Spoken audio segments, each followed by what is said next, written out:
Assalamualaikum warahmatullahi wabarakatuh. Selamat pagi, salam sejahtera, Om Swastiastu, Namo Buddhaya, salam kebajikan. Semangat hari Senin. Wow, tidak terasa bertemu lagi dengan saya Aditya Saputra di sini yang tentunya akan menemani sahabat Ludwig semua di satu acara keren sekali yang mana bisa mengumpulkan kita semua, memberikan manfaat dan ilmu untuk sahabat Ludwig semua lewat ngobrol bareng legislator dengan tema kita adalah bijak bermedia sosial. Boleh tepuk tangan untuk kita hari ini.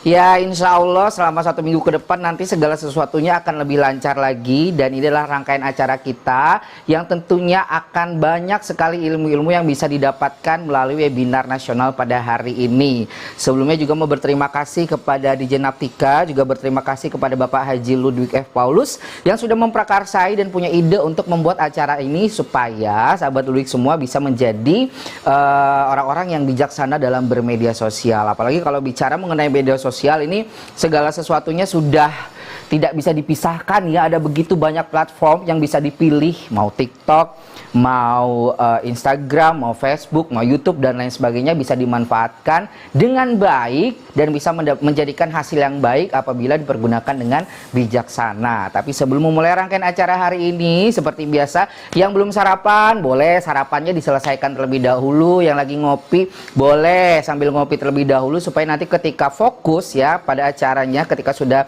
mulai pemaparan sahabat Ludwig bisa fokus semua ya. Dan seperti biasa Adit bakal bacain, berikanlah pertanyaan-pertanyaan terbaik antusias yang luar biasa ya, yang kiranya ada yang mengganjal yang ingin ditanyakan seputar media sosial, boleh langsung ditanyakan pada hari ini. Oke, sebelum memulai rangkaian acara kita pada hari ini, biar rasa nasionalismenya lebih terasah lagi, biar lebih semangat lagi, mari bersama-sama kita sikap sempurna dan kita menyanyikan lagu kebangsaan Indonesia Raya.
Masih di ngobrol bareng legislator dan sebelum masuk ke pemaparan pertama ya, Adi seperti biasa mau melihat terlebih dahulu nih sahabat-sahabat Ludwig yang hadir dari Dapil 1 Lampung. Nah, yang memungkinkan untuk buka camnya boleh loh, biar aku bisa lihat nih. Hai, halo, assalamualaikum. Waduh, rame ya hari ini, luar biasa loh. Semangat Seninnya sangat luar biasa dan semoga ini bakal terus bertahan sampai nanti selesai semua rangkaian acara kita ya. Oke, semua sahabat Ludwig udah siap semuanya ya? Oke, dan kita mau nyapa juga yang sudah hadir di sini. Ada Bapak Haji Ludwig F. Paulus ya, sudah hadir juga. Assalamualaikum Pak. Waalaikumsalam warahmatullahi wabarakatuh. Abe pun. Ya pun. Sehat Pak hari ini Pak? Alhamdulillah sehat di hari Senin. Bapak siap-siap untuk memberikan pemaparan ya Pak. Juga hadir di sini bersama kita ada Pak Ridwan. Halo Pak. Halo. Mikrofonnya Pak. Halo. Ya, assalamualaikum. Waalaikumsalam. Tabe pun. Ya pun. Siap. Dua narasumber kita udah bersiap-siap untuk memberikan pemaparannya dan diminta juga sahabat dulu juga bersiap-siap untuk mengambil ya setiap ilmu yang diberikan oleh narasumber kita pada hari ini. Kalau ada yang mau dipertanyakan sekali lagi jangan ragu, nanti boleh ditanya di kolom chat. Kita akan pilih-pilih pertanyaannya dan akan dijawab langsung oleh narasumber kita hari ini. Tapi sebelum memulainya, kita langsung saja mendengarkan terlebih dahulu ya keynote speaker yang akan disampaikan langsung dari Bapak Samuel selaku perwakilan dari Dijenaptika Kominfo Republik Indonesia. Ini dia. Assalamualaikum warahmatullahi wabarakatuh. Salam sejahtera, Om Swastiastu, Namo Buddhaya, salam kebajikan, salam sehat bagi kita semua. Bapak Ibu tamu undangan dan para narasumber yang saya hormati, juga rekan-rekan peserta kegiatan program literasi digital nasional dengan hashtag Indonesia Makin Cakap Digital. Merupakan suatu kebanggaan bagi saya pribadi untuk turut hadir dan membuka kegiatan kelas literasi digital khususnya bagi rekan-rekan komunitas, media, serta para pemangku kepentingan panjemuk lainnya di seluruh wilayah Indonesia termasuk wilayah 3T. Melalui kegiatan kali ini, izinkan saya untuk menyampaikan sepatah dua patah kata yang saya harap dapat menjadi bara semangat untuk Bapak Ibu sekalian dalam bergandengan tangan mewujudkan Indonesia Makin Cakap Digital. Bapak Ibu hadirin yang terhormat, pesatnya perkembangan teknologi yang semakin terpacu dengan adanya pandemi COVID-19 telah mendorong kita untuk berinteraksi dan melakukan berbagai kegiatan aktivitas di ruang digital. Kehadiran teknologi digital sebagai bagian dari kehidupan bermasyarakat inilah yang kian mempertegas bahwa kita sedang berada di era percepatan transformasi digital. Pada awal tahun 2022 ini, Hotsuite dan We Are Social melaporkan bahwa jumlah pengguna internet di Indonesia telah mencapai 204,7 juta orang atau meningkat 2,1 juta dari tahun sebelumnya. Saya yakin angka ini akan terus meningkat dari tahun ke tahunnya. Namun, masifnya penggunaan internet di Indonesia harus kita akui membawa serta berbagai risiko, seperti penipuan online, hoax, cyberbullying, dan konten-konten negatif lainnya. Oleh karena itu, peningkatan penggunaan teknologi ini perlu diimbangi dengan kapasitas literasi digital yang mumpuni agar masyarakat dapat memanfaatkan teknologi digital dengan produktif, bijak, dan tepat guna. Survei nasional literasi digital yang kami lakukan tahun lalu menemukan bahwa saat ini indeks literasi digital masyarakat Indonesia masih berada pada angka 3,49 dari skala 5, yang artinya masih di kategori sedang, belum mencapai kategori baik. Angka ini perlu terus kita tingkatkan dan menjadi tugas kita bersama untuk membekali masyarakat kita dengan kemampuan literasi digital agar selalu siap dalam mengawal percepatan transformasi digital nasional. Bapak Ibu yang saya hormati, Kementerian Kominfo mengembang mandat dari Presiden Joko Widodo sebagai garda terdepan dalam memimpin upaya percepatan transformasi digital bangsa Indonesia. Dalam mencapai visi dan misi tersebut, Kementerian Kominfo memiliki peran sebagai regulator, fasilitator, dan akselerator di bidang digital di Indonesia. Dalam rangka menjalankan salah satu mandat tersebut terkait pengembangan SDM digital, Kementerian Kominfo bersama Gerakan Nasional Literasi Digital Saberkreasi serta mitra dan jejaringnya hadir untuk memberikan pelatihan literasi digital yang menjadi kemampuan digital tingkat dasar bagi seluruh lapisan masyarakat Indonesia. Berbagai pelatihan literasi digital yang kami berikan berbasis 4 pilar utama, yaitu kecakapan digital, budaya digital, etika digital, dan keamanan digital.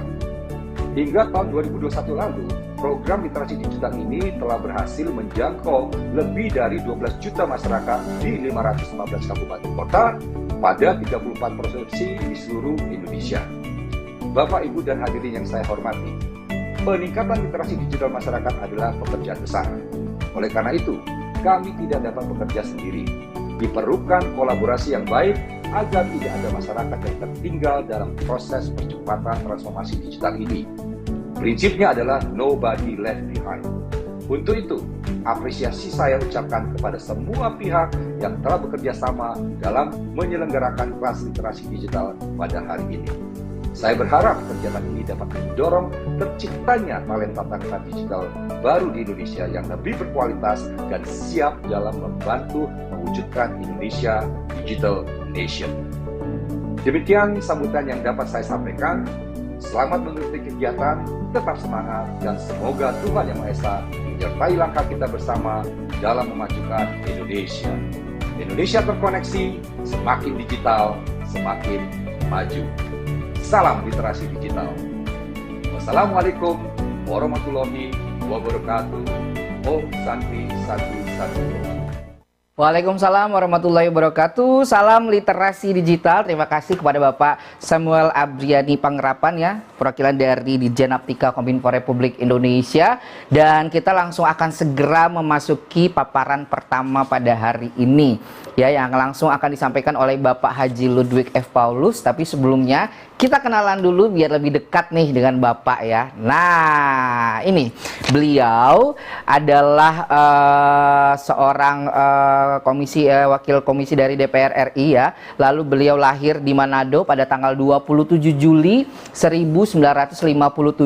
Beliau beragama Islam dengan background jabatan publiknya ya. Beliau adalah Sekretaris Jenderal DPP Partai Golkar, juga merupakan anggota DPR RI fraksi Partai Golkar Dapil Lampung 1, juga merupakan anggota Komisi 1 DPR RI, juga beliau merupakan Wakil Ketua DPR RI Korpol Hukam ya. Dengan background karirnya pada tahun 2013 beliau adalah Komandan Kodiklat TNI Angkatan Darat. 2011 beliau adalah Pangdam 1 Bukit Barisan. 2009 beliau adalah Komandan Jenderal Kopassus. 2007 beliau adalah Dirlat Kondiklat TNI Angkatan Darat. Dengan background pendidikannya dari 2008 beliau adalah lulusan dari Lemhanas Republik Indonesia. 2007 kursus strategi perang semesta, dan 1995 lulusan dari Sesquad. Beri tepuk tangan yang paling meriah untuk Bapak Haji Ludwig F. Paulus. Ini dia. Iya, assalamualaikum Pak. Waalaikumsalam warahmatullahi wabarakatuh. Bapak tetap dengan semangatnya Pak. Dipersilakan waktu dan kesempatannya Pak Ludwig. Silakan. Terima kasih Mas Adit. Bismillahirrahmanirrahim. Assalamualaikum warahmatullahi wabarakatuh. Salam sejahtera bagi kita semua. Swastiastu, Namo Buddhaya, salam kebajikan. Tapi pun yang saya hormati Direktur Jenderal Aptika Kementerian Komunikasi dan Informasi Republik Indonesia, Bapak Samuel Panggerapan. Yang saya hormati pimpinan redaksi Tribun Lampung, Bapak Ridwan Ardiansa. Terima kasih Pak Ridwan sudah berkenan bergabung. Ya, yang saya hormati, ya Pak. Yang saya hormati moderator yang selalu setia memandu kita, Mas Aditya. Terima kasih ya. Pak. Dan tentunya yang saya cintai dan saya banggakan, sahabat-sahabat Ludwig, serta webinar pagi ini. Alhamdulillah pada pagi ini hadir lengkap dari Bandar Lampung, Pesawaran, Lampung Barat, Pringsewu, Metro, Lampung Selatan, Tanggamus, dan Pesisir Barat. Kalau saya lihat di sini Mas Adit ini banyak banget yang hadir nih. Sudah partisipannya sudah 232 orang, alhamdulillah ya. Nah, pertama-tama marilah kita panjatkan puji syukur kepada Allah Subhanahu wa taala, Tuhan yang Maha Besar, karena atas berkat rahmat dan hidayahnya pada pagi yang bahagia ini kita bisa berkumpul bersama secara virtual pada acara webinar ngobrol bareng legislator yang diselenggarakan oleh Direktorat Jenderal Aptika Kementerian Komunikasi dan Informatika, dan tema yang kita usung pagi ini adalah bijak bermedia sosial ya. Sahabat Ludwig sekalian, kenapa sih kita harus bijak bermedia sosial ya? Karena memang kita punya budaya, ya, kita punya keragaman. Ya, tadi saya sampaikan Assalamualaikum warahmatullahi wabarakatuh. Ya, selamat, katakan salam sejahtera, salam kebajikan, Namo Buddhaya, Om Swastiastu. ya, dan Tabipun. Nah, ini suatu contoh bagaimana kita mengolah keberagaman kita baru dari sisi satu aspek, yaitu agama. Ya, kita hargai, ya. Ada 6 agama yang diakui sesuai undang-undang di Republik Indonesia ini. Nah, itulah apa kita selalu sampaikan. Kemudian ada pesan lokal, ya, sebagai orang Lampung, ya, Tabipun, ya, ini suatu contoh, ya, bagaimana kearifan lokal juga kita pelihara, ya. Nah, ini. Kemudian sahabat Lodwig sekalian, nah, kita juga punya namanya apa ya, keberagaman, ya. Kita punya, katakan, suku yang beragam, agama yang beragam, ya, ras yang beragam, golongan yang beragam, ya, dan termasuk bahasa, ya. Nah, inilah yang harus kita kelola supaya menjadi kekuatan. Kita punya, katakan, semboyan Bhinneka Tunggal Ika. Walaupun kita berbeda, tetap kita satu. Nah, inilah, ya, yang harus. Nah, ada waktu kita katakan walaupun kita berbeda, kita harus satu, ya. Ternyata ada pengaruh-pengaruh perkembangan global, perkembangan teknologi, yaitu masalah digital ini, ya, terutama terkait dengan media sosial. Nah, media sosial inilah yang harus kita persatukan, ya, harus mampu menyatukan kita, bukan malah memecahkan. Nah, ada seorang Erlangga, ya, beliau adalah Menteri Koordinator Bidang Perekonomian. Beliau katakan, pembentukan masyarakat digital dapat dilakukan dengan mendorong aspek-aspek penting, di antaranya dari sisi literasi, aksesibilitas, keterampilan, dan ketenagaan.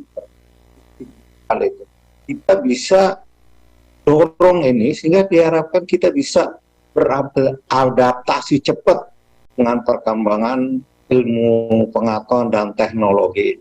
Nah, sehingga pada pagi ini mari kita bahas sama-sama, ya, judul yang kita akan bahas tadi, yaitu bijak bermedia sosial untuk menjaga budaya bangsa. Tadi itu loh, ya, kebinekaan kita harus jaga. Kenapa? Nah, ternyata ada saja, ya, yang memanfaatkan media sosial untuk memecah belah kita. Sahabat Lodwig sekalian, sekilas perkembangan sosial media di Indonesia, ada survei yang dilaksanakan oleh FG, ya, yaitu penetrasi pengguna internet pada 2019-2020 pada kuartal kedua.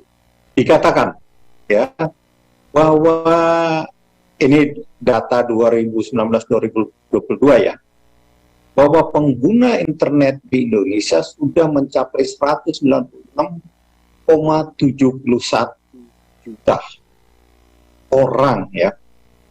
Nah, ini dari jumlah penduduk 260,91 juta jiwa, ya, artinya cukup besar. Kalau kita lihat persentase sampai 73,7%. Nah, kemudian kita lihat ada survei lebih baru lagi pada Februari 2022 dari Essential Digital Headline, ya, dikatakan bahwa total populasi Indonesia 2022, ya, tadi kan yang sebelah itu 2020, ya, sudah total penduduk kita sudah mencapai 277,7 juta, ya. Kemudian yang terkoneksi dengan seluler mobile atau handphone ada 370,1 juta. Kalau kita lihat data ini kok sampai 133,3% itu, padahal jumlah penduduknya cuma 277 juta. Tapi kok sampai segini? Artinya apa? bahwa ternyata sahabat-sahabat Lodix sekalian, ada 33,3% orang Indonesia yang memiliki handphone lebih dari satu. Mungkin di antara kita ya, sahabat-sahabat Lodix ini ya, ada memiliki handphone seperti itu. Tapi ini juga menandakan apa? Yaitu ternyata menggunakan handphone sudah menjadi gaya hidup, ya, sudah jadi lifestyle, menjadi kebutuhan, dan kepentingan macam-macam. Handphone untuk keluarga sendiri, handphone untuk teman sendiri, atau lain sebagainya. Itu, ya, bagaimana kita menjadi orang yang sangat tergantung pada handphone. Lifestyle saya katakan. Coba sahabat lo diperhatikan. Handphone yang 5 tahun lalu, ya, agak susah digunakan sekarang kalau kita menggunakan fitur-fitur yang lebih bagus. Atau mungkin akibatnya waktu kita katakan datang ke tempat handphone, dia katakan, wah ini tidak keluar lagi softwarenya, ini sudah tidak bisa lagi. Artinya kita juga dipaksa untuk membeli handphone yang baru dengan teknologi yang lebih bagus. Nah, sahabat Lodix sekalian, kemudian dari 277,7 juta orang, ternyata ada 204,7 juta itu yang terkoneksi dengan internet. Nah, sahabat Lodix sekalian, siapa sih, ya? Jadi pengguna internet Indonesia saat ini telah mencapai 204,7 juta orang, atau dari sama dengan katakan 69,68 ya internet, ya. Kemudian kalau kita lihat tadi ini, ya, kalau yang katakan generasi muda yang memiliki angka penetrasi ke pengguna internet itu sampai 80% atau 73,7%. Nah, siapa mereka? Nah, ini teman-teman milenial ini, sahabat-sahabat Lodix sebagian, yaitu generasi muda dalam rentang usia 20 sampai 24 tahun dan 25 sampai 29 tahun, ya. Ini yang memiliki angka penetrasi sampai 80% pengguna internet. Lebih banyak anak muda lah, yaitu memang ya demikian, karena mereka anak-anak muda ini lebih melek teknologi daripada generasi sebelumnya. Nah, ya saya katakan pengguna internet Indonesia saat ini telah mencapai 204. Kita lihat lagi 204 juta. Dari 204 juta ini ternyata ada 191,4 juta yang aktif, ya katakan bermain di media sosial, atau sampai mencapai 68%. Nah, inilah yang juga saya katakan sedemikian besar pangsa pasarnya, sedemikian besar potensinya, sedemikian besar orang yang berkecimpung di media sosial, sehingga saya katakan kalau ini tidak dikelola dengan baik, itu bisa mempengaruhi budaya bangsa Indonesia, karena penetrasi apa aja masuk ke media sosial, terlalu terbuka dunia ini, nggak ada yang tertutup lagi. Nah, kita lihat apa sih fenomena media sosial. Jadi media sosial dianggap lebih emansipatif dan egaliter. Dan kenapa demikian? Karena dapat langsung menyuarakan pandangan individu ke ranah publik. Kita mau curhat, mau nyampaikan informasi itu cepat. Kali pencet aja langsung berapa orang yang melihat, ya. Sahabat Lodix sekarang, namun demikian media sosial perlu digunakan dengan bijak, sampai kata. Kenapa? Agar tidak mengubah budaya Indonesia yang terkenal dengan toleran dan ramah. Orang kalau melihat bangsa Indonesia, ya orang luar, ya langsung stereotip yang tergambar oleh dia, gambaran yang tergambar oleh dia. Orang Indonesia toleran dan ramah.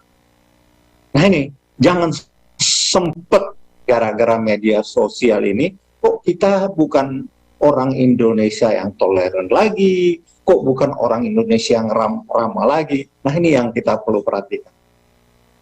Kemudian media sosial sebagai budaya baru, sahabat Lodix sekalian. ibarat pedang bermata dua. Satu sisi tajam, sisi lain tajam. Jadi artinya apa?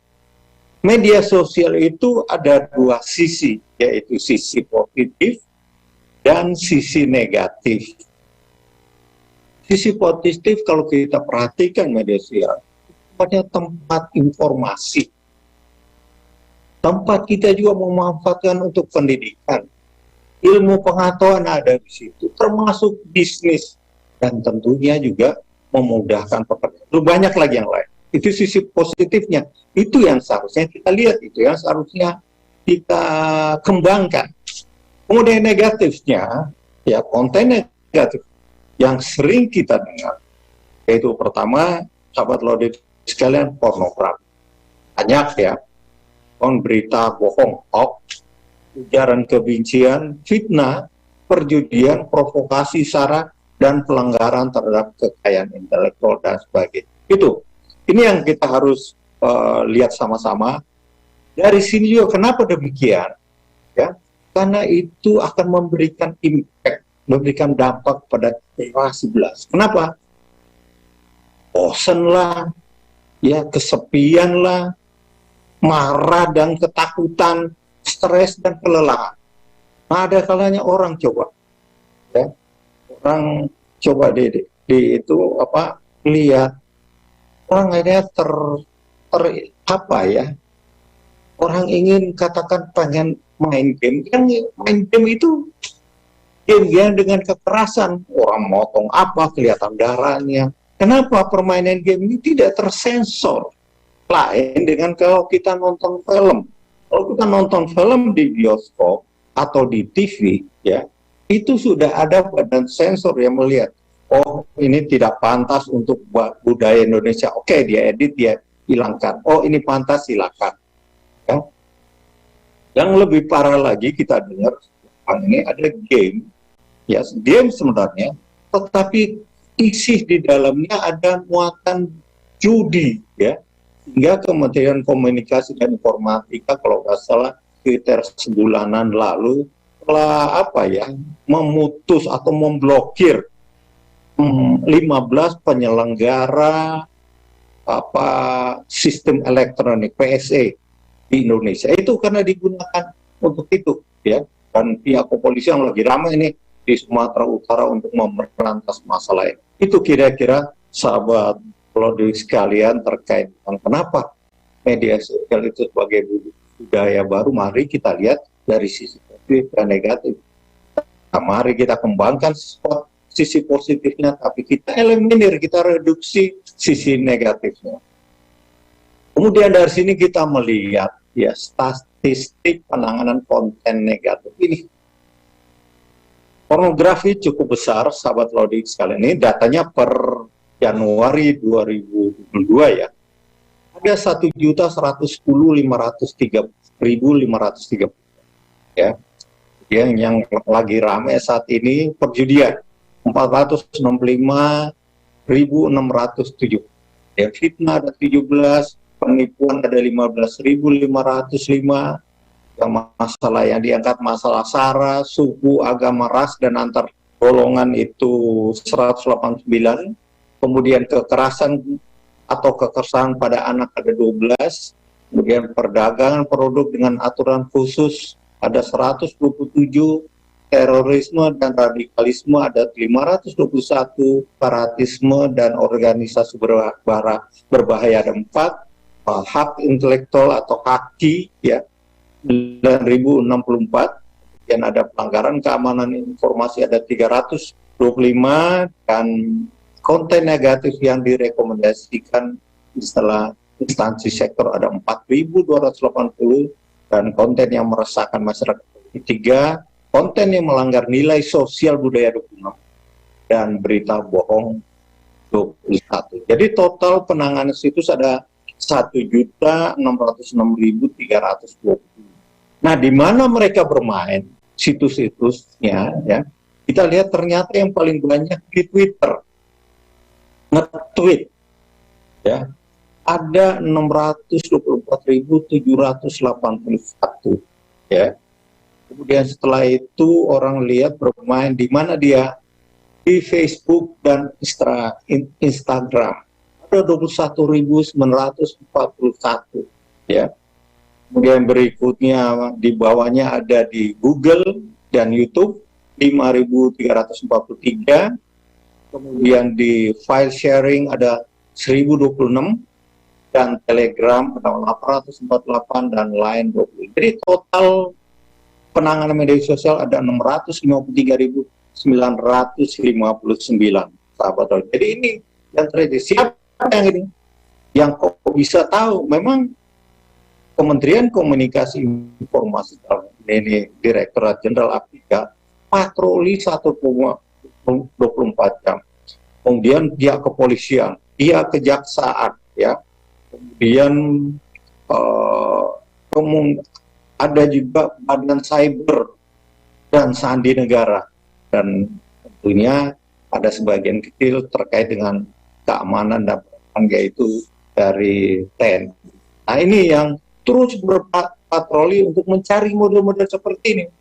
Di patroli saja ada penindakan pasti seperti itu, tapi kita tidak boleh kalah dan kita harus terus melakukan ini. Kemudian sahabat Lodix, bagaimana sih menggunakan sosial media yang bijak? Itu pertanyaan. Ya, gimana? Ini yang sahabat Lodix harus paham, karena diharapkan sahabat Lodix ini juga menjadi agen, menjadi motor untuk bagaimana melanjutkan sosialisasi ini ke masyarakat, terutama lingkungan warga. Nah, dampak positif kita lihat, ya. Pertama, sebenarnya medsos itu bagus. Karena kenapa?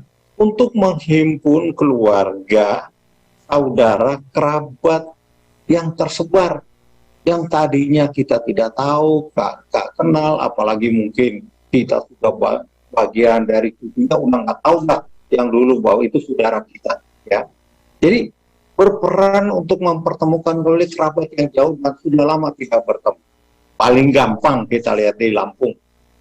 Namanya di Lampung dulu ada masyarakat Bali, ya, dari suku Bali, yang karena meletusnya Gunung Agung bertransmigrasi ke, ya. Kemudian mereka udah karena saking lamanya, ya, tanah bandaranya ya itu Lampung.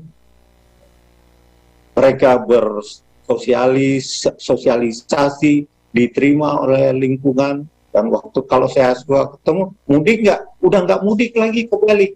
Jadi mungkin mereka nggak tahu siapa saudara mereka, tapi dengan adanya medsos ini, mereka bisa tersatukan kembali. Ini satu contoh bahwa yang sudah tercatat baru mereka kenal, oh ternyata silsilah keluarga kami begini loh, itu tahu seperti itu. Untuk menghimpun keluarga, saudara, kerabat yang tersebar. Kedua, sebagai media penyebaran informasi.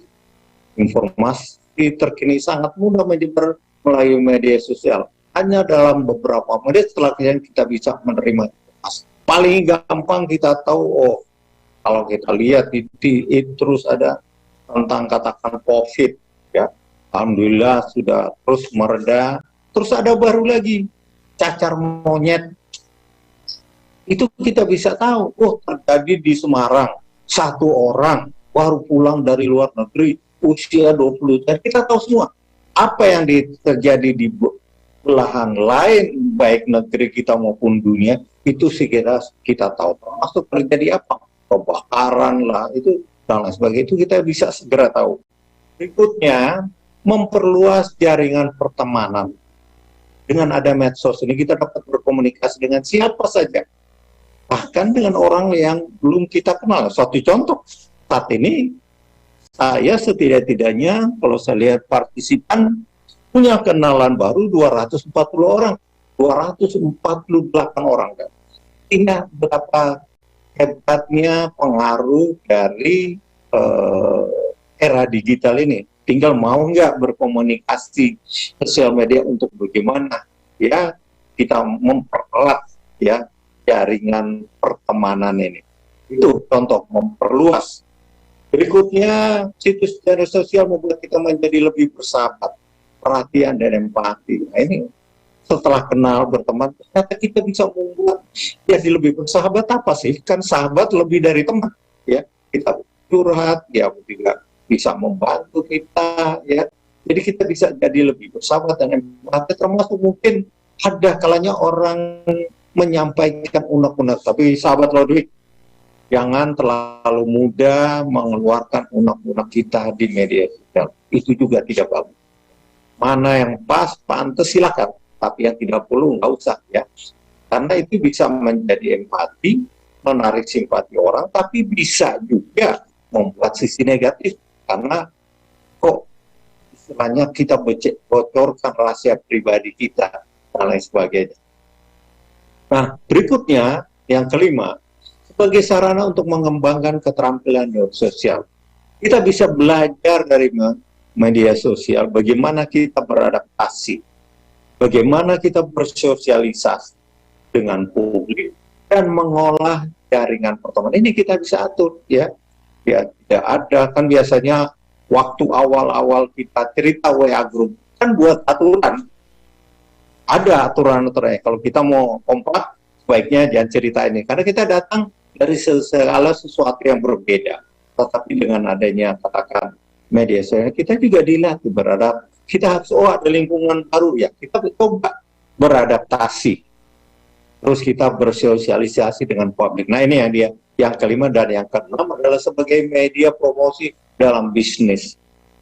Mungkin pengusaha kecil dapat mempromosikan produk-produk dan jasanya tanpa mengeluarkan biaya karena hanya melalui media sosial ini. Contoh katakan Lampung berbicara satu produk aja, ya pisang. Coba lihat, pisang di Lampung sudah dikelola banyak sekali macam-macam, ya, banyak macam. Ada pisang beku Tamiya, ya, pisang beku ini juga baru, ya, baru gitu loh. Oh, ternyata pisang itu bisa dikelola sampai demikian itu, sehingga Tamiya yang dulu kita carinya susah, sekarang dengan media sosial kita, atau mungkin sahabat-sahabat Lodwi ini ada yang punya bisnis masih perlu promosi, dengan adanya jaringannya kita bisa saling sharing, saling itu menginformasikan kepada sahabat-sahabat yang lain. Nah, itu dampak positif. Kemudian bagaimana etika kita bermedia sosial? Nah, etika bermedia sosial kita harus menjawab, pertama, apakah informasi yang masuk ini benar? True. Ini jawaban harusnya. Apakah informasi atau konten yang diunggah ini akan dibagi benar? Jadi jangan terlalu cepat membagi padahal kita belum tahu kebenarannya. Itu pertanyaan yang harus dijawab. It's true. Kedua, pertanyaan dijawab, is it helpful? Apakah ini menolong atau tidak? Ya. Teknologi hendaknya digunakan untuk kebaikan dan bermanfaat bagi orang lain, bukan memecah belah. Jadi kalau memang tidak menolong, ya ngapain kita harus sharing, ngapain kita harus sebarin, ngapain kita harus distribusikan. Yang ketiga adalah, is it illegal? Ini melanggar hukum atau tidak? Nah, itu loh, pahami juga. Sadari adanya hak cipta, itu kan tadi ada di data awal, pelanggaran terhadap hak intelektual atau haki. Ketika kita akan memuat atau membagi tulisan ataupun foto, tanyakan kembali, apakah si empunya sudah setuju?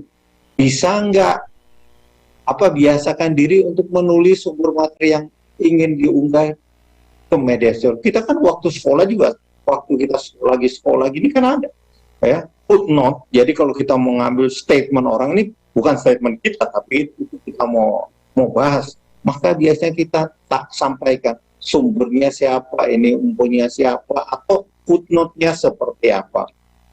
Berikutnya yang harus kita jawab, ya, yang keempat, is it necessary? Ini kita butuh nggak? Kita biasanya memiliki kecenderungan nih berbagi semua hal di media sosial, apa aja kita sharing, apa aja.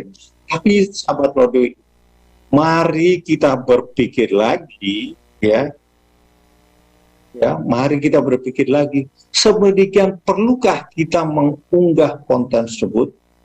Tolong buat skala prioritas. Ya kita tahu, oh ini kok gak bagus, ya ini kok gak bagus. Itu kita butuh nggak? Ya. Kemudian yang terakhir, yang kita harus jawab pada is it kind?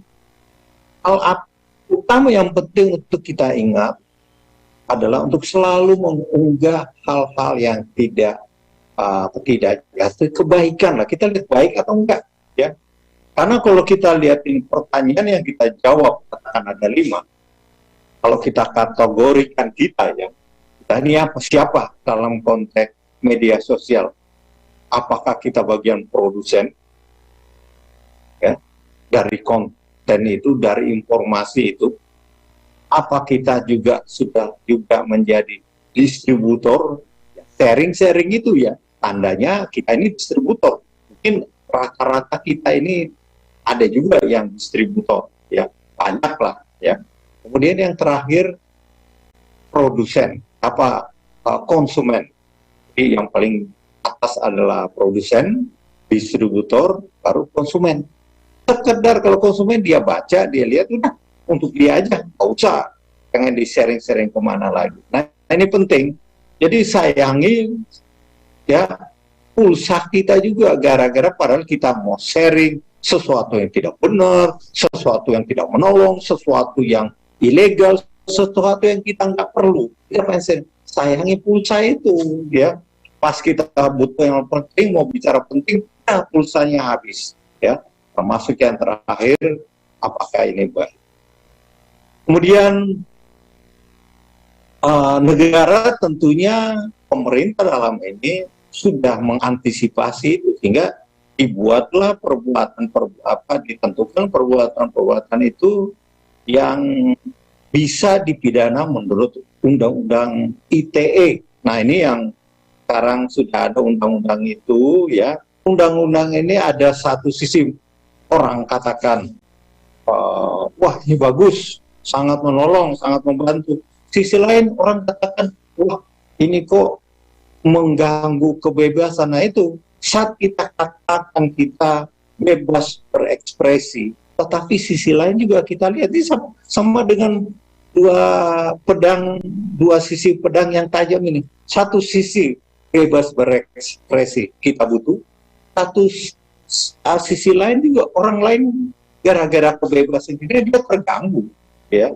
Mungkin ada iklan, ya, solusi lo itu jadi masalah gue, gitu loh. Nah jangan seperti itu juga, karena ada iklan tuh kan, solusi kamu itu jadi masalah gue. Ingat gak ada iklan yang pengen buat parkir mobil, dia buat agar sampai nolong, sehingga teman tetangga depannya susah keluar mobilnya, gitu. Tapi dia aman karena mobilnya sudah terparkir di dalam. Nah ada undang-undang yang mengatur itu supaya katakan bagaimana bermedsos ini, ya, bisa terkendali. Pertama, menyebarkan video asusila tadi, pornografi. Ini dapat dijerat dengan pidana penjara paling lama 6 tahun atau denda paling banyak 1 miliar. Ini ada dalam pasal 27 ITE dan pasal 45 Undang-Undang Nomor 19. Ya di video hasil kita nggak boleh terganggu karena langsung dilacak oleh yang sebelah yang patroli. Ini awalnya siapa yang mengunggah, siapa yang mendistribusikan. Nah ini sebelah itu video asusila banyak tadi kan. Nah ini judi online. Pelaku judi online dapat dipidana penjara paling lama 6 tahun dan atau denda paling banyak 1 miliar rupiah karena telah dengan sengaja dan tanpa hak mendistribusikan, mentransmisikan dan atau membuat dapat diaksesnya informasi atau dokumen elektronik yang memiliki muatan perjudian. Sekarang mereka bermain ini produk teknologi, mereka bermain di gamenya anak-anak. Itu dijual, tahu-tahu di dalamnya merupakan konten judi. Ini yang saya katakan, ada 15 PSE, penyelenggara sistem elektronik ini yang diblokir oleh Kementerian Komunikasi dan Informasi. Kelihatannya kan, tapi ternyata ya, judi online. Berikutnya pencemaran nama baik di media elektronik. Banyak orang yang itu ujaran kebencian. Orang yang melakukan pencemaran nama baik di media elektronik dapat dipidana penjara paling lama 4 tahun dan atau denda paling banyak 750 juta. Iya, ini diatur dalam 7 ITE dan pasal 45 Undang-Undang Nomor 19. Kemudian ada juga pencemaran nama baik ini mengacu pada ketentuan pencemaran nama baik dan atau fitnah yang diatur dalam pasal 310 dan pasal 314 KUHP dan hanya dapat dilakukan jika ada pengaduan dari korban. Nah ini Mas, ini lagi ada pertanyaan. Gimana korbannya? Itu korbannya kebetulan katakan mungkin tidak senang bermedia, tapi di luar banyak yang nggak tahu. Boleh nggak yang lain ngaju? Kalau pakai istilahnya delik aduan ini hanya korban, yang lain nggak boleh. Nah ini jadi masalah juga yang mungkin ada perdebatan lebih lanjut. Jadi penjelasan pasal 27 ini dan pasal 45 itu ada tercantum dalam Undang-Undang Nomor 19 tentang pencemaran nama baik. Kemudian menyebarkan kebencian dan berdasarkan sara di media elektronik. Berita tentang hate speech, ujaran kebencian berdasarkan suku, agama, ras, dan antar golongan. Itu juga bahaya, Pak Batrodi. Ingat nggak kita di kampus asramanya teman-teman kita yang kuliah Papua, orang Papua yang kuliah di Surabaya. Gara ada isu begini-begini, nyebar cepat. Apa yang terjadi di katakan sebagian wilayah Papua, orang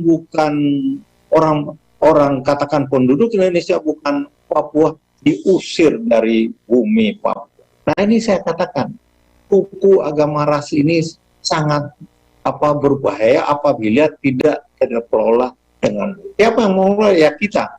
Jadi setiap orang yang sengaja dan tanpa hak menyebarkan informasi yang ditujukan untuk menimbulkan rasa kebencian dan atau pergaulan individu dan atau kelompok masyarakat tertentu berdasarkan atas suku, agama, ras, dan antar golongan atau sara di media elektronik dapat dipidana penjara paling lama 6 tahun dan atau denda paling banyak 1 miliar. Kemudian yang kelima adalah pemerasan dan atau mengancam di media elektronik. Ancam, meres, kamu kalau ini saya ancam kalau kamu tidak lakukan ini, biasanya kalau ujung-ujungnya duit, meres. Kalau kamu ini nanti saya datang ya rumah kamu, orang jadi takut. Setiap orang yang sengaja dan tanpa hak melakukan pemerasan dan atau pengancaman dengan maksud untuk memberikan keuntungan secara ekonomis di media elektronik dapat dipidana penjara paling lama 6 tahun dan atau denda paling banyak 1 miliar rupiah.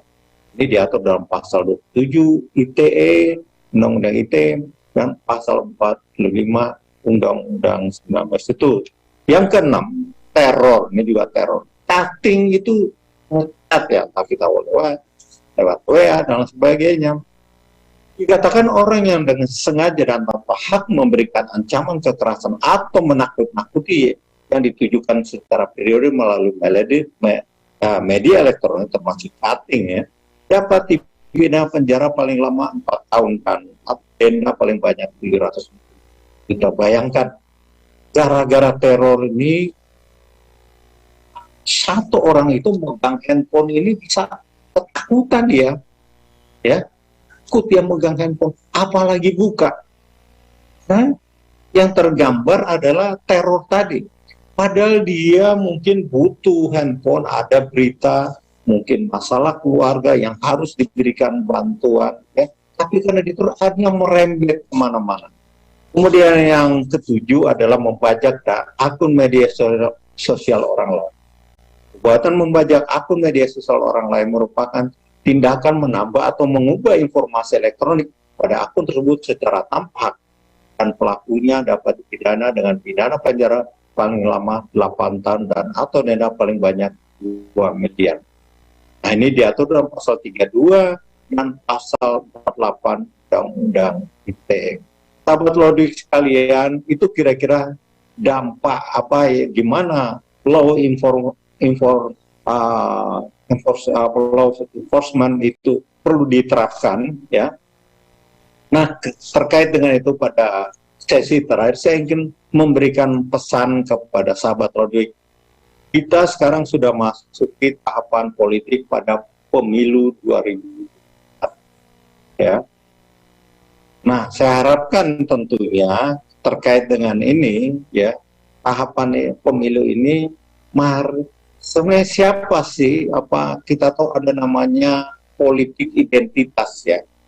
Politik identitas apa yang dia memanfaatkan ya tadi, suku, agama, ras, dan antar golongan. Dampaknya apa? Masyarakat terbelah ya, terjadi polarisasi ya. Next slide ya. Terjadi polarisasi ya, terjadi polarisasi ya, hingga kita itu terbelah. Nah, siapa yang awalnya terjadi bisa sebagai katakan seorang kandidat, baik itu calon presiden, calon anggota legislatif, calon gubernur dan lain sebagainya, atau masa ya, dua-dua ini sama memberikan sumbangan untuk terjadinya polarisasi. Nah, permasalahan medianya apa yang digunakan? Yaitu media sosial. Terutama yang diangkat adalah media-media untuk mengadu domba, teror, ya, termasuk dalam hal ini menyebarkan berita-berita bohong, diadulah. Nah, untuk itu saya berharap sahabat-sahabat Lodwig itu bisa berperan dalam hal ini. Tapi sebelumnya tentunya saya mengucapkan terima kasih kepada Direktorat Jenderal Aptika, Bapak Sam, Kementerian Komunikasi Informasi dengan atas terlengganya webinar semacam ini. Ini tentunya menjadi wahana kita, sarana kita seperti sampaikan tadi, untuk memberikan edukasi politik kepada masyarakat ya. Itu diharapkan demikian. Kemudian berikutnya ya saya harapkan dengan adanya ini sahabat Lodwig itu menjadi motor, menjadi agen untuk mensosialisasikan pemahaman etika bermedia sosial yang baik, sehingga informasi dapat disampaikan secara proporsional. Artinya di sini, sahabat Lodwig, mulailah mensosialisasikan yang tadi saya sampaikan ya, kepada lingkungan keluarga. Ada bapak, ada ibu, ada adik, ada kakak, ada saudara dalam rumah itu. Ya, lihatlah situasi yang baik sebagai anak, ya, sebagai saudara tentunya tahu kapan itu bisa disampaikan. Kemudian yang tadi saya sudah sampaikan, memasuki tahun politik ini, ya ini menjadi bagian dari bagaimana kita memberikan edukasi politik kepada masyarakat. Karena kita tahu masyarakat itu menjadi objek dari setiap pemilu. Ya, kita akan menghadapi pemilu 2024. Masyarakat kita kayak apa sih? Kita tahu model masyarakat Indonesia dalam pemilihan ini ada yang namanya model rasional. Dia melihat calonnya itu berdasarkan track record apa yang dikerjakan selama ini, ya, itu model rasional. Karena dia lihat kerjaan orang ini apa sih, bener nggak sih, ya, track recordnya bagaimana. Orang melihat itu dia. Kalau cerita tentang pemilih rasional, itulah pendidikan politik yang bagus. Itu sangat mendukung untuk terciptanya demokrasi yang bagus. Karena apa yang disampaikan terkait dengan ide dan gagasan. The party of ID atau katakan politik gagasan. Itu yang terus kita coba suarakan. Ya. Kemudian kedua, mungkin orang melihat dari sisi psikologis. Jadi masyarakat itu melihat calonnya ganteng, cakep, cantik, itu yang dia pilih. Mungkin kita pernah dengar itu namanya kotel efek. Ya ini, karena masyarakat itu masuk pada sisi ini dia melihat calon itu, katakan kandidat itu dari aspek ganteng itu. Kenapa di baliho itu macam-macam?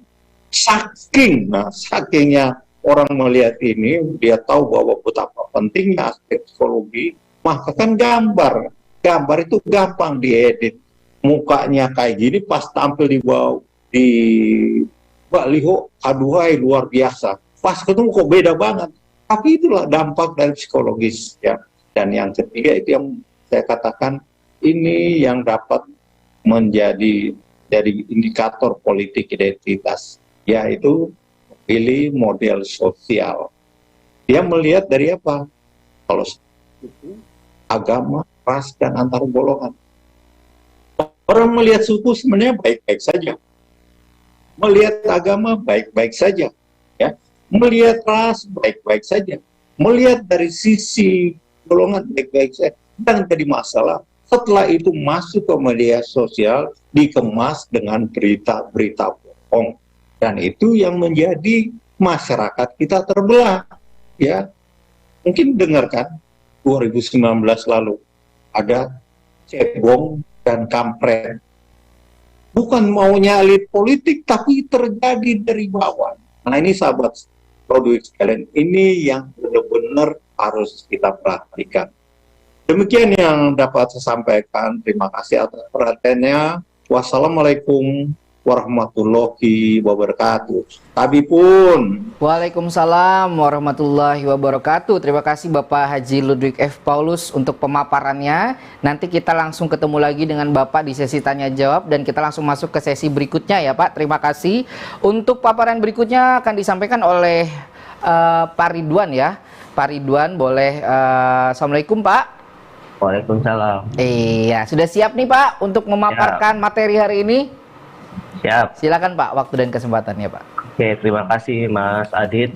Assalamualaikum warahmatullahi wabarakatuh. Selamat pagi, salam sejahtera, Om Swastiastu, Namo Buddhaya, salam kebajikan, Tabipun. Salam hormat buat Pak Samuel Abrijani Panggerapan, Dirjen Aptika. Salam hormat juga buat Pak Ludwig. Yang hari ini kita bertemu secara virtual, mungkin selanjutnya insya Allah kita bisa silaturahmi secara langsung. Insya Allah Pak, nanti saya main ke tempat Bapak Pak. Amin. Amin. Saya kira sebuah kehormatan buat saya bisa hadir di tengah-tengah sahabat Ludwig. Ada sekitar 245 orang ya saat ini. Saya lihat di kolom. Oke, mungkin bisa langsung ke materi terkait bagaimana bijak bermedia sosial. Jadi sudah cukup baik dijelaskan oleh Pak Ludwig terkait peranan-peranan kita, peranan-peranan masyarakat khususnya milenial dalam bermedia sosial itu harusnya seperti apa. Ada sisi positif, ada sisi negatif. Dan ternyata kalau kita berbicara ke belakang, kalau saya coba melihat apa sih sebenarnya tujuan pendirian dibangunnya media sosial oleh beberapa orang pendirinya. Jadi kalau saya mencoba melakukan analisis ke belakang, ada berdasarkan para pendiri media sosial itu cukup sederhana. Seperti Mark Zuckerberg ini yang mendirikan Facebook. Dia saat itu hanya mau bagaimana mahasiswa Harvard, para student of Harvard can be connected, dapat tersambung satu sama lain. Jadi Harvard itu sebuah universitas besar yang mahasiswanya ada ribuan dan satu sama lain belum tentu saling kenal. Mark Zuckerberg kemudian membangun awalnya bernama The Facebook yang bertujuan agar ribuan mahasiswa ini dapat saling mengenal. Hanya itu. Lalu ada Jack Dorsey. Jack Dorsey ini pendiri Twitter. Hampir sama dengan Mark Zuckerberg. Dia mendirikan Twitter pun agar bisa berhubungan dengan teman-teman lamanya. Jadi dia juga ingin agar orang lain juga bisa berhubungan dengan teman-teman lama. Mungkin saya dulu kuliah sekolah SMA-nya di Tangerang, sekarang tinggal di Lampung, sudah lama tidak berhubungan dengan teman SMA. Saya bisa menggunakan Twitter untuk tetap saling bersilaturahmi. Gitu.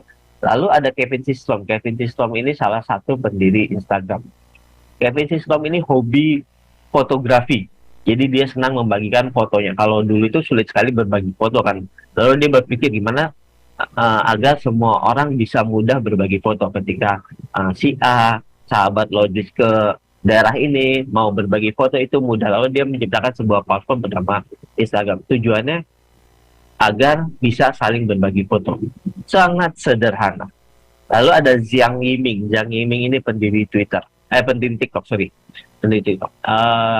TikTok awalnya hanya bertujuan untuk memberikan informasi. Lalu dia berpikir secara teknologi bagaimana informasi yang diberikan ini bisa sesuai dengan kemauan si user atau si pembaca. Misalnya saya hobi sepak bola, hobi dengan Manchester United katakanlah. Lalu bagaimana caranya agar TikTok bisa membagikan berita-berita tentang Manchester United kepada saya. Itu pemikiran dari Zhang Yiming. Lalu ada Chad Hurley di YouTube, satu dari 3 pendiri awal YouTube, sama seperti Kevin Systrom, dia pun hanya ingin agar masyarakat mudah berbagi video. Kalau di Instagram foto, Chad Hurley berpikir tentang video. Bagaimana orang bisa membuat video. Kalau kita mengingat 10 tahun yang lalu, untuk membuat video membutuhkan alat yang mahal, yang harganya mungkin minimal ratusan juta, tapi sekarang sudah bisa menggunakan ponsel, menggunakan handphone. Lalu Chad berpikir handphone ini bisa digunakan untuk membuat video, tapi tidak bisa digunakan untuk berbagi video. Maka dari kondisi itu dia berpikir untuk menciptakan YouTube yang saat ini kemudian berkembang pesat. Simple. Tujuan pendiri media sosial kalau kita lihat secara runut, ini saya ambil contoh 5, ini sangat sederhana, hanya untuk mau berbagi. Kalau dulu kita kenal ada Nokia, ada ponsel Nokia yang punya jargon connecting people. Saya kira semua media sosial tujuan utama adalah untuk connecting people.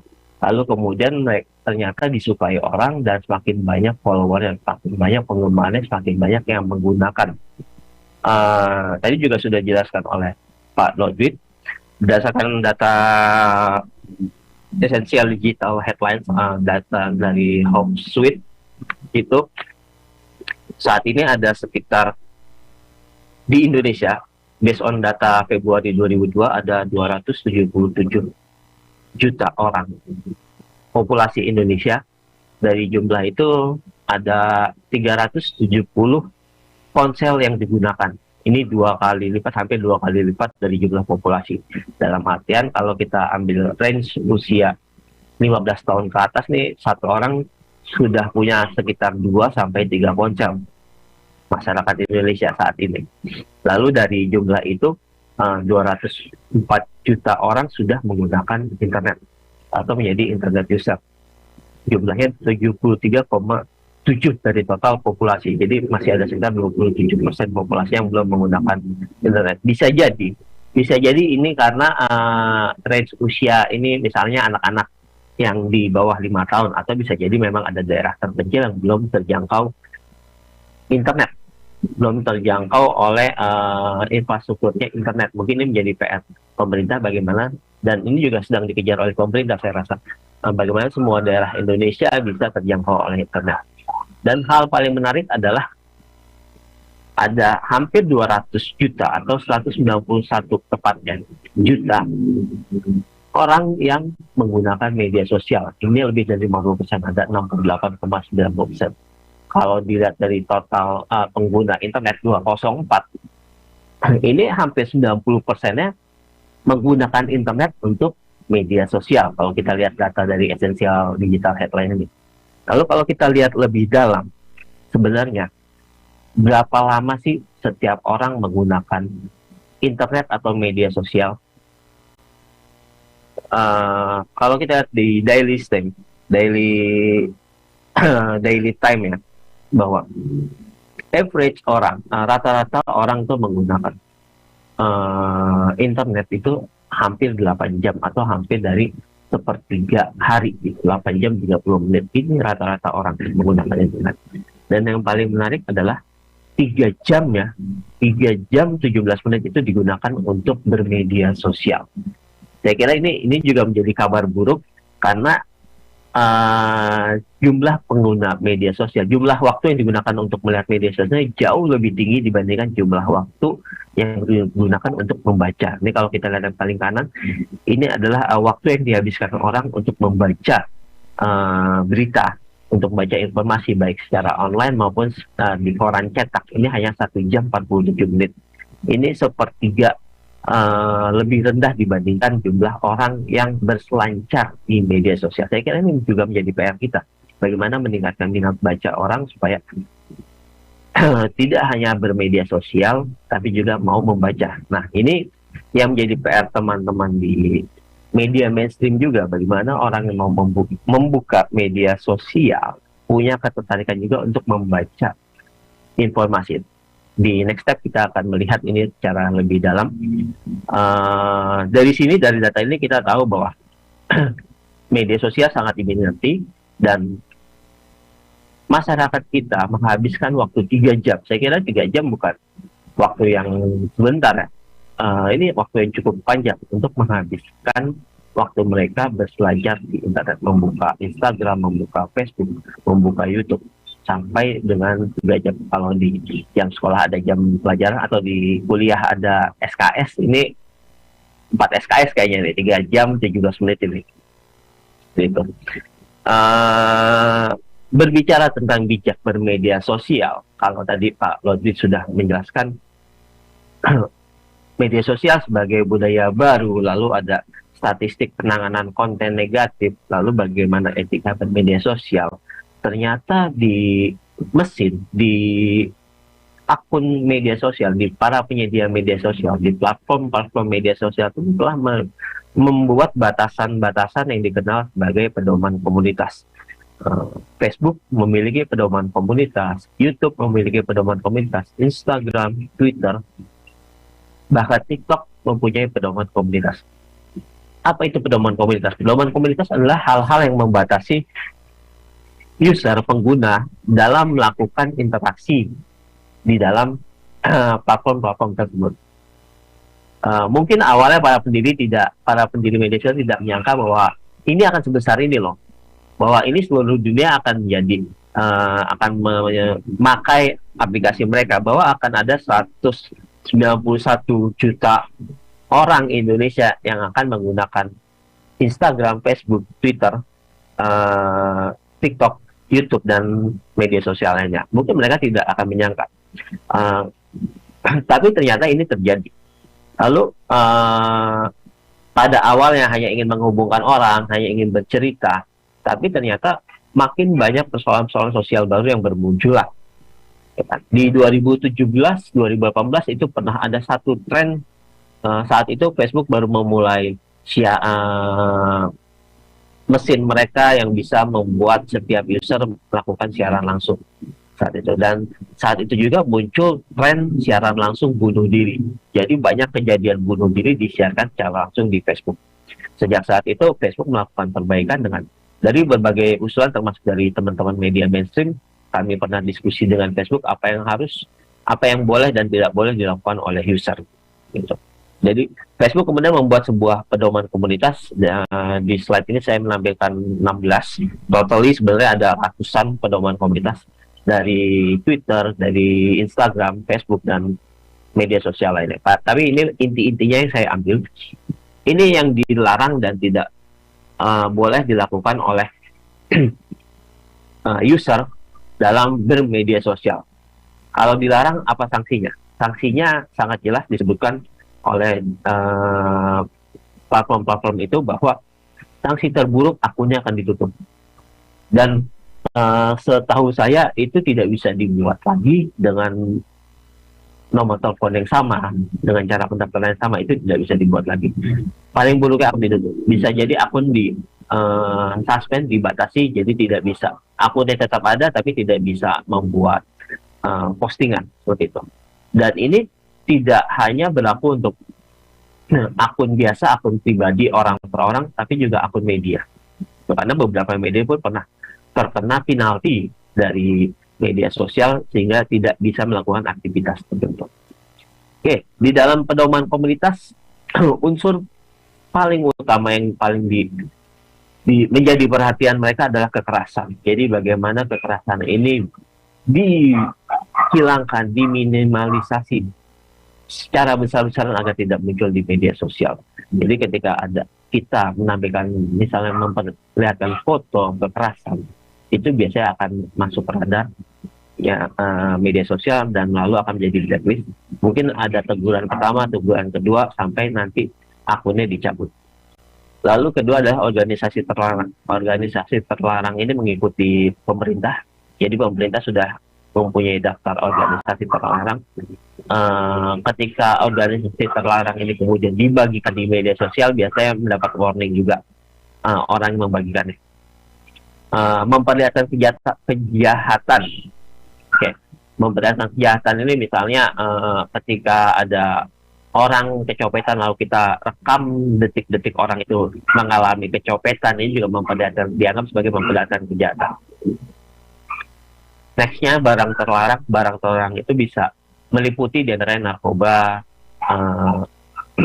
rokok, itu termasuk barang-barang senjata tajam, itu barang-barang terlarang yang tidak boleh ditampilkan di dalam media sosial.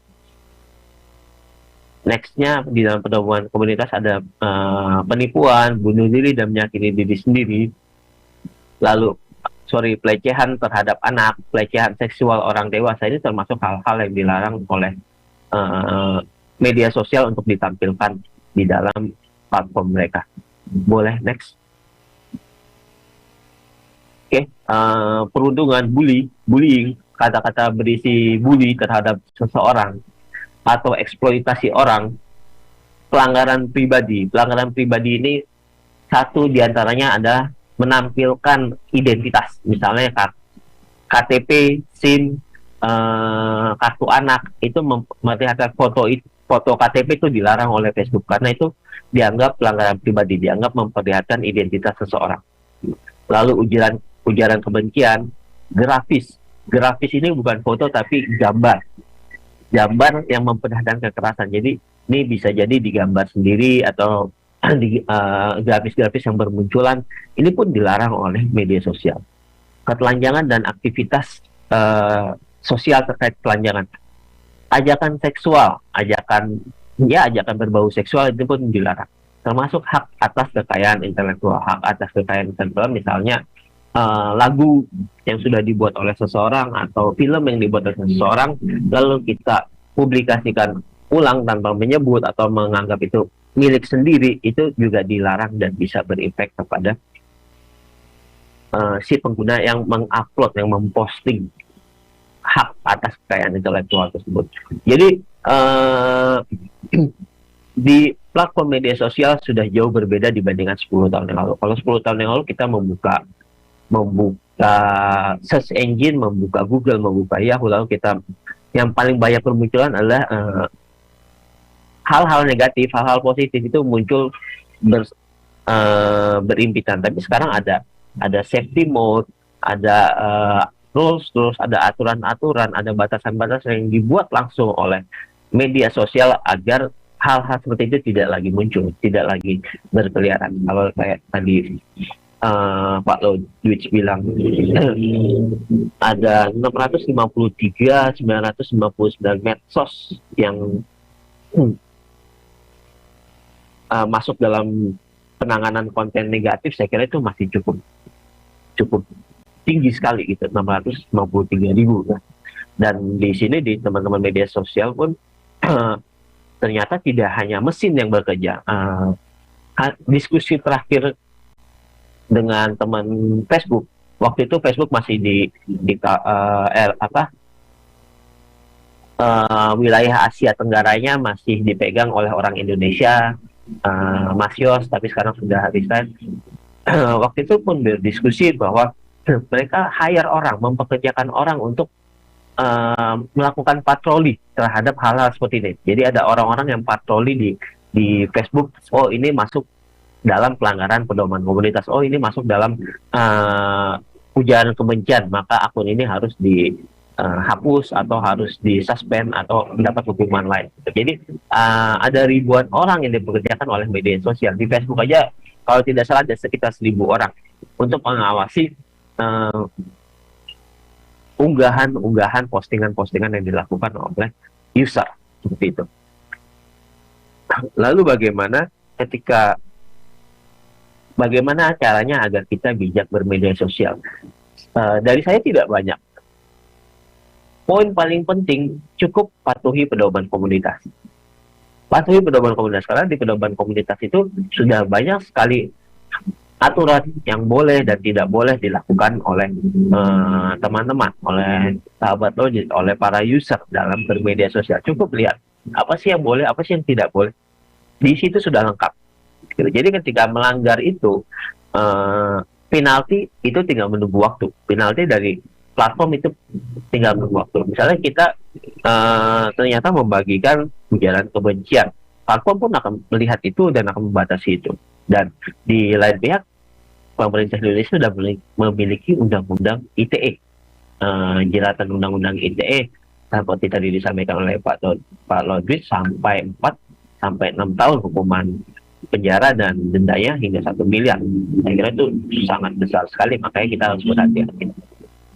Lalu yang kedua, saring baru share. Ini mungkin sudah sering didengar ya, saring dulu apa sih info yang didapat, benar nggak sih infonya seperti itu, baru kita share ulang. Kalau memang perlu kita share ulang, kalau memang ternyata ini hoax, ini salah, ya sudah, kita simpan saja, jangan di share ulang. Lalu menjaga etika, tadi sudah sangat lengkap dijelaskan oleh Pak Lodwig tentang etika di media sosial, benar atau tidak informasinya, bagaimana legalitas informasinya, diperlukan atau tidak sih informasinya, lalu apakah informasi ini membantu atau tidak. Jadi etika dalam bermedia sosial saya kira sangat perlu untuk diperhatikan. Selanjutnya, selain berbicara tentang tentang pengguna, media pun punya peranan di media sosial. Di media sosial, saat media sosial mulai bermunculan, mulai menjadi raksasa, ada pertanyaan di teman-teman media mainstream, media sosial ini kawan atau lawan, akan dijadikan kawan atau akan dijadikan lawan. Oke. Bagi saya media sosial ini kawan, karena perkembangan zaman mau tidak mau harus kita beradaptasi. Jadi jangan melawan perkembangan zaman, tapi bagaimana kita beradaptasi sebaik mungkin dengan perkembangan zaman. Ternyata alasan utama orang menggunakan internet adalah untuk mencari informasi.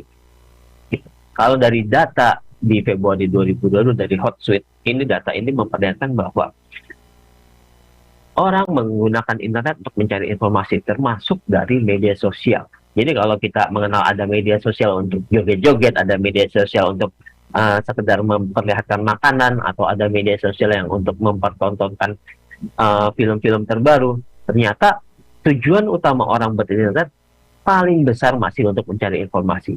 Karena hal inilah media mainstream memiliki peranan di dalam media sosial.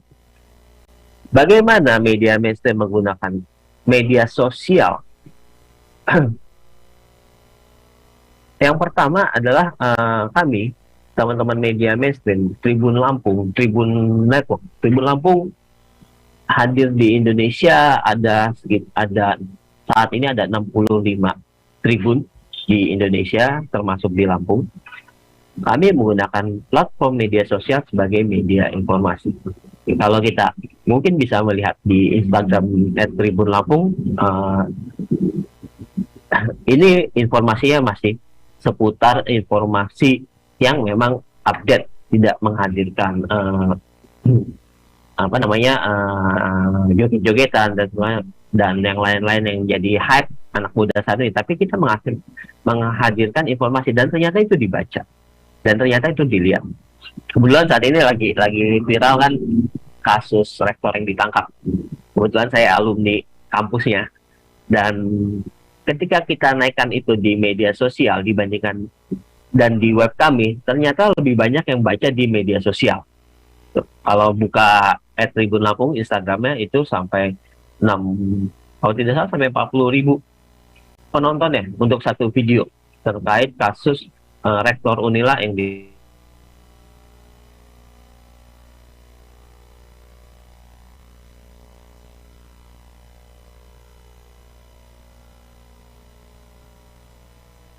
Ridwan, halo. Sepertinya sinyal ya. Oke, terima kasih Mas Ridwan dari pimpinan redaksi Tribun Lampung ya. Sepertinya sinyal sedang bermasalah, tapi tidak apa. Nanti kalau misalnya Mas Ridwan boleh bisa join lagi dengan kami, boleh join kembali dan kita langsung masuk ke sesi tanya jawab ya. Jadi buat sahabat Ludwig, tadi paparan-paparan yang sudah disampaikan oleh narasumber kita pada hari ini, boleh kalau ada yang mau bertanya kita open raise hand terlebih dahulu. Yang mau bertanya secara live dipersilahkan. Mana nih yang mau bertanya? Ada siapa aja tuh? Wow, ada banyak. Kita mau open untuk siapa? Siapa? Dewi Permatasari. Oke, Dewi Permatasari. Halo Dewi Permatasari, assalamualaikum.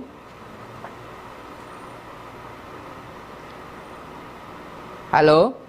Halo Kak, selamat siang. Siang, boleh diperjelas suaranya Dewi? Kedengeran nggak Kak? Kedengaran. Dewi dari mana Dewi? Sebenarnya saya asli orang Bali, tapi kebetulan saya merantau di Lampung. Oke, dipersilakan Dewi mau bertanya dengan siapa dan pertanyaannya Dewi? Saya mau bertanya kepada Bapak Lodewijk F. Paulus. Ya. Pak, para remaja terbiasa dengan media sosial seperti Facebook, Instagram, Twitter, banyak sekali manfaat memang di media sosial itu. Namun, di balik manfaat media sosial itu ternyata banyak juga dampak negatifnya. Bagaimana tanggapan Recording Bapak stopped. jika Recording in malah progress. anak-anak yang di bawah umur yang menjadi pemberi informasi hoax atau pembulian dengan kata-kata kasar di media sosial? Bagaimana cara pemerintah menyikapi dan mengambil tindakan seperti apa untuk mengurangi pelaku anak di bawah umur tersebut? Dan mengapa Pak, sikap masyarakat yang masih tradisional dapat menghambat terjadinya perubahan sosial dan budaya seperti itu? Oke, terima kasih Dewi. Mungkin Pak Ludwig boleh bantu dijawab. Menarik ya, ini juga lagi jadi satu fenomenal nih.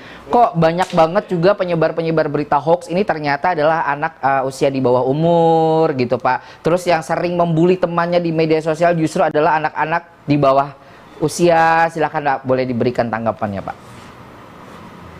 Terima kasih Mbak Dewi. Ya, ada satu yang saya agak itu tadi pagi saya buka medsos. Ya. Ada 129 anak-anak Jawa Barat ya dirawat di rumah sakit jiwa. Nah, itu loh. Kenapa dirawat? Mereka rupanya terdapat kecanduan bermain handphone dan media sosial.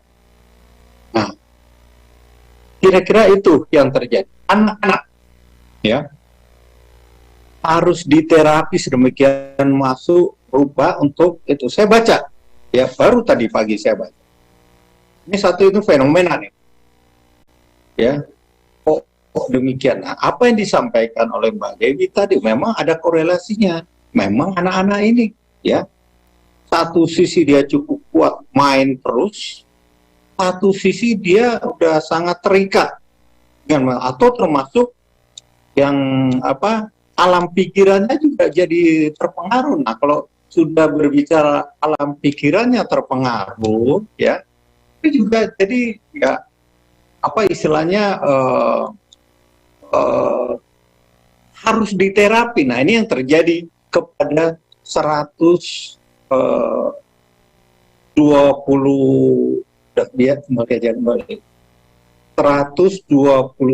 anak-anak di sana ya. Kemudian anak-anak ini kan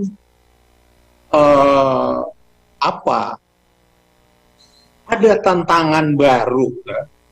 Iseng nyoba-nyoba hingga dia juga yang ya satu yang kita harus pahami, anak-anak ngerti nggak sih dampaknya. Kedua ya mungkin cerita anak-anak ya pengen mencoba ya, pengen mencoba sesuatu yang baru, pengen mencoba nih ada gini atau iseng ya Coba kita, ini kan sebenarnya perilaku anak-anak di era digital ya seperti ini. Coba kita lihat perilaku anak-anak di lapangan, ya. Coba lihat, ngelempar, ada lampu lalu lintas dia lempar, ada itu dia lempar batu, jahil gitu loh. Itu jahil-jahil di lapangan yang kita lihat dulu. Sekarang jahilnya anak-anak yang sudah kena medsos, nah, seperti yang disampaikan oleh Mbak Dewi tadi. Ya. Tadi kan saya sampaikan media sosial itu sebagai budaya baru. Media sosial seperti ibarat pedang bermata dua. Ya. Dia bukan ceritanya melihat positif, cenderung ke negatif. Kenapa? Ya itu tadi. Ya, generation blast tadi. Dia bosan, kesendirian, ketakutan, dan marah, stres itu. Tapi bisa memberikan dampak seperti itu. Ya. Ada juga kasus Mbak Dewi. Ya. Bayangkan seorang CEO dari handphone, iPhone. Ya. Dia bayangkan aturan keluarganya, dia melarang anaknya bermain handphone, menggunakan handphone. Padahal dia CEO-nya dari iPhone itu sendiri. Nah, kalau itu yang terjadi, dia melarang anaknya menggunakan. Artinya yang saya sampaikan tadi, bagaimana sih solusinya? Ya, mari kita mulai dari keluarga, Mbak Dewi.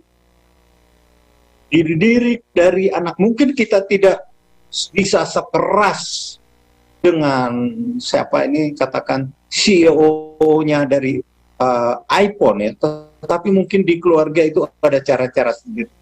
Ya, saya punya pengalaman.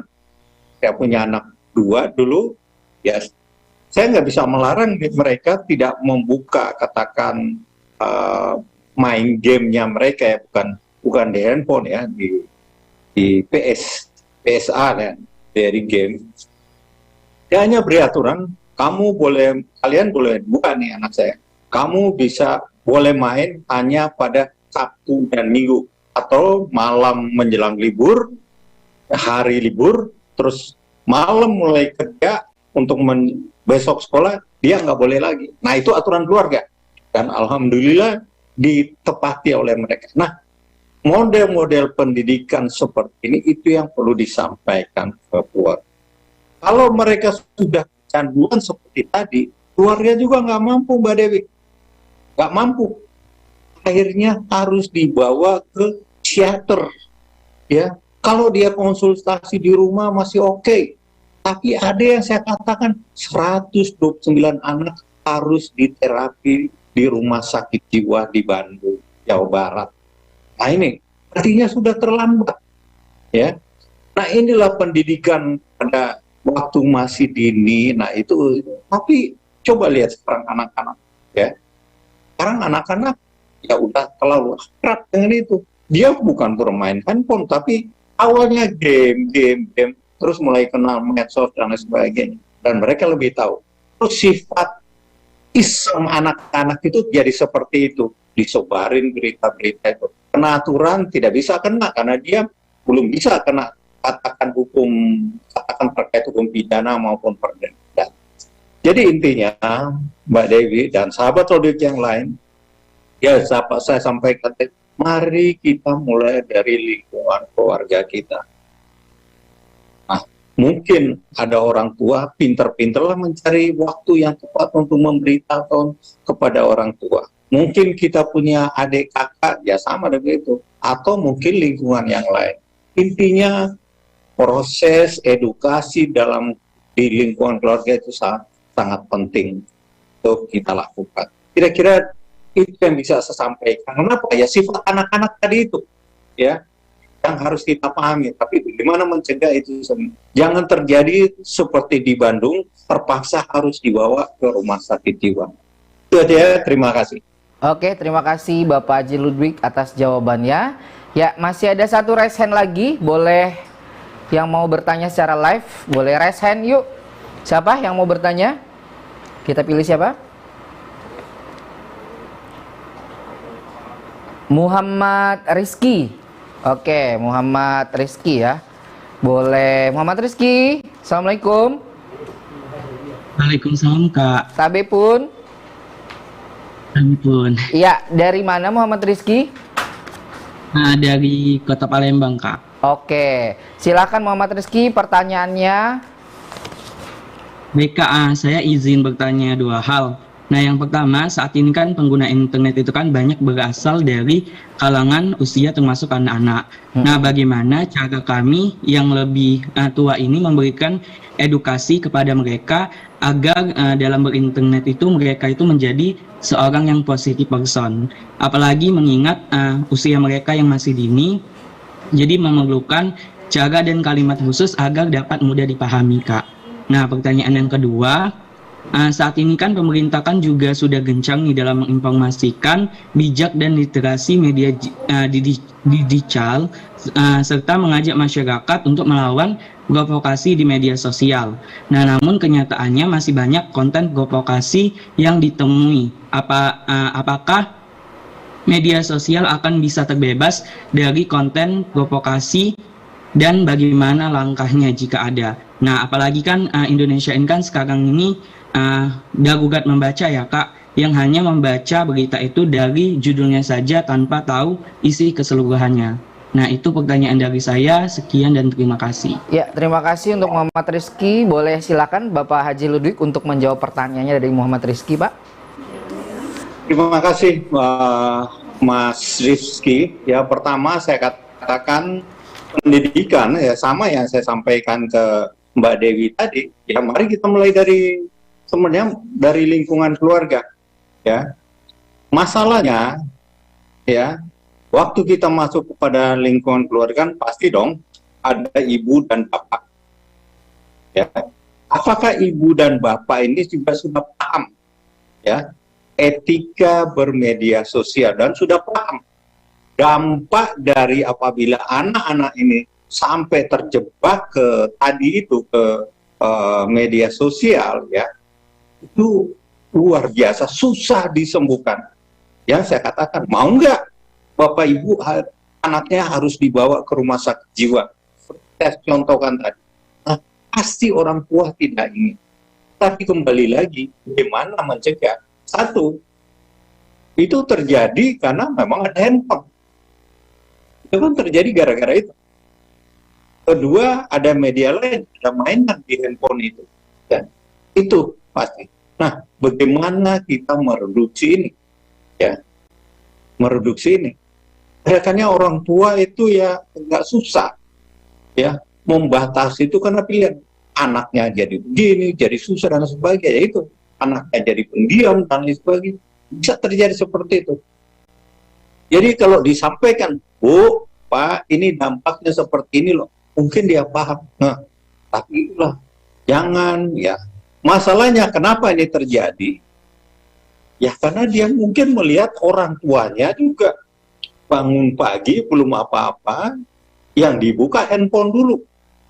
Kan itu yang terjadi. Baca WA grup, wah ini harus dibalas. Bayangin aja WA grup kita ada berapa. Aku baca berita apa ya, dan sebagainya. Nah ini, satu, orang tua itu sebagai subjek, bagi saya ya, dan juga sebagai objek. Sebagai objek ya dia harus bagian dari yang mendapatkan bagaimana memberikan pemahaman tentang etika bermedsos ini.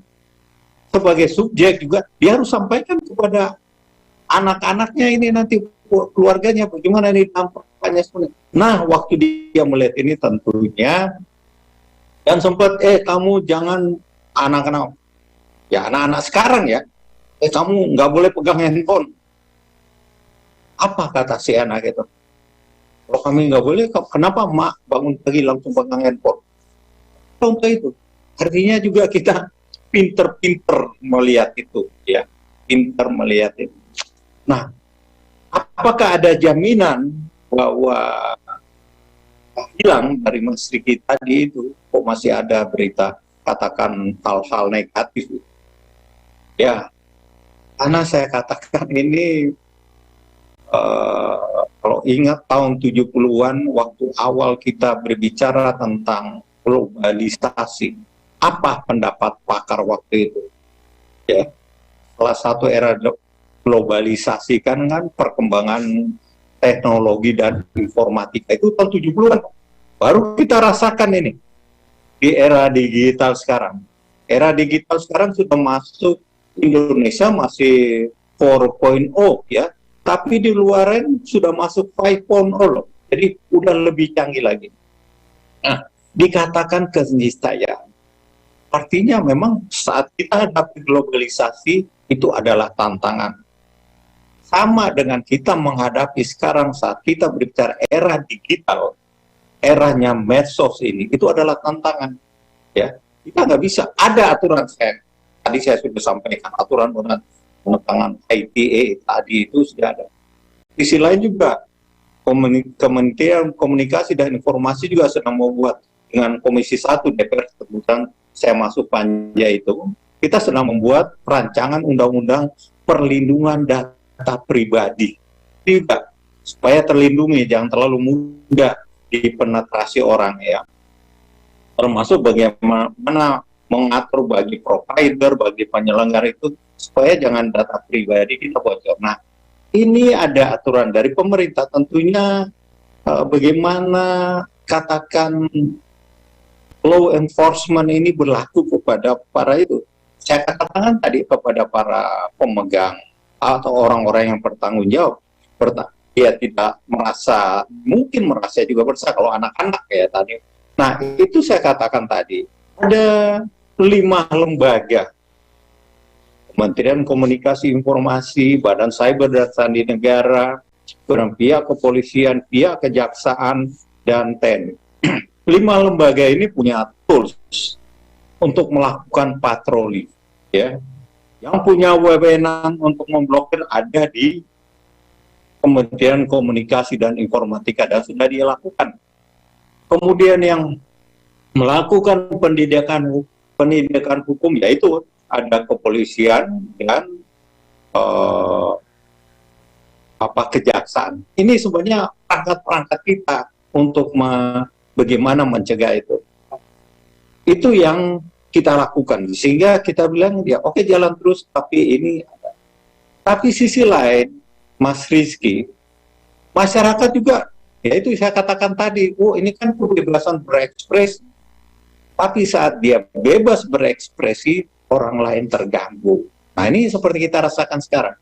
Nah, ini terus akan ada upaya, mungkin ada orang, ya pasti kan, itu kan kebebasan ekspresi, kenapa kita harus dikekang, ya. Contoh sekarang ada pembahasan rancangan undang-undang hukum pidana, itu kan komplain orang-orang. Padahal itu produk-produk zaman kolonial, berarti tahun 40-an. Masih kita gunakan di era sekarang. Saat kita mau revisi, nah, itu terjadi penolakan masyarakat. Kenapa harus begitu? Gitu. Nah, ini kira-kira demikian, Mas Rizky. Jadi intinya sama dengan tadi ya. Kita perlu ada edukasi lingkungan keluarga, seterusnya berjenjang sampai lingkungan. Itu. Dan mungkin kita saat kita menginginkan teman ya, dia juga merasa terganggu. Lu siapa sih kok pakai itu gitu. Intinya demikian ya. Ada pendidikan keluarga, ada law enforcement dari aparat terkait, ada yang langsung memblokir atau mencegah terjadinya kegiatan-kegiatan yang kurang baik. Demikian Mas Adit. Terima kasih. Terima kasih kepada Bapak Haji Ludwig F. Paulus untuk jawabannya ya, dan semoga Mas Rizky nanti juga jawaban-jawaban yang tadi sudah disampaikan oleh Bapak ya, masih mahasiswa ya kalau nggak salah di salah satu universitas di Bandar Lampung, semoga bisa menjadi informan, perpanjangan tangan untuk memberikan informasi kepada teman-temannya, juga lingkungan keluarganya supaya lebih bijak lagi dalam bermedia sosial ya. Sepertinya waktu sudah semakin mepet, tapi sebelum saya mengakhiri acara, Bang Ridwan sudah bergabung kembali bersama kita. Sudah ya? Boleh Bang, mungkin mau ditambahkan, apa yang mau ditambahkan silakan ditambahkan sebelum saya mengakhiri webinar hari ini Bang. Saya kira sudah cukup ya, sudah semua disampaikan. Intinya pada akhirnya kita harus berpikir ulang ketika mau memposting sesuatu di media sosial. Bijak bermedia sosial itu jangan sampai jempolmu harimaumu, seperti itu. Jadi pikir dulu apa yang mau disampaikan, lihat dulu beneran tidaknya, baru kita posting, seperti itu. Mungkin demikian yang terakhir bisa saya sampaikan, Mas Adit.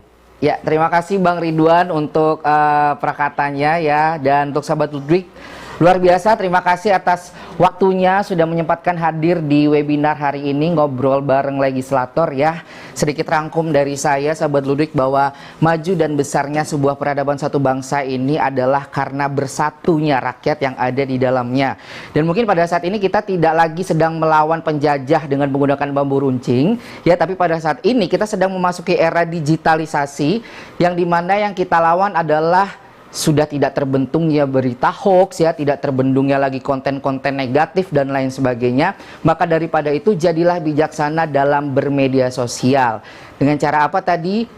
Lebih saring lagi sebelum di-sharing ya kan, lebih dikontrol lagi jari-jarinya supaya kita bisa sama-sama sukses, sama-sama menjadi satu bangsa yang besar dengan menjadi rakyat-rakyat yang berkualitas ya. Jadi mohon kerjasamanya, para orang tuanya juga lebih dibantu lagi, bahwa bukan tidak boleh untuk memperkenalkan gadget kepada anaknya. Memperkenalkan dan memberikan kebebasan adalah sesuatu yang berbeda. Jadi dikenalkan gadgetnya tapi ada batasan dalam bermain gadget tadi, seperti salah satu tips yang disampaikan oleh Bapak Haji Ludwig F. Paulus ya. Terima kasih kepada Dijenaptika atas acara yang sangat luar biasa. Terima kasih juga kepada Bapak Haji Ludwig F. Paulus ya, yang sudah memprakarsai acara pada hari ini. Terima kasih juga untuk Bang Ridwan ya, yang sudah memberikan paparan yang sangat luar biasa ya. Sebelum mengakhiri acara, kita foto bersama ya, boleh open cam semuanya, berikan senyum yang paling keren ya. Oke, yang pertama 1, 2, 3. Slide kedua 1, 2, 3. Slide ketiga 1, 2, 3. Slide berikutnya 1, 2, 3. Terakhir senyum semuanya. Ayo dibuka kameranya. 1, 2, 3. Tepuk tangan untuk kita semua pada hari ini. Semoga apa yang sudah disampaikan bermanfaat ya, menjadi berkah ilmunya. Terima kasih Pak Ludwig, Mas Ridwan, terima kasih atas waktu dan kesempatan.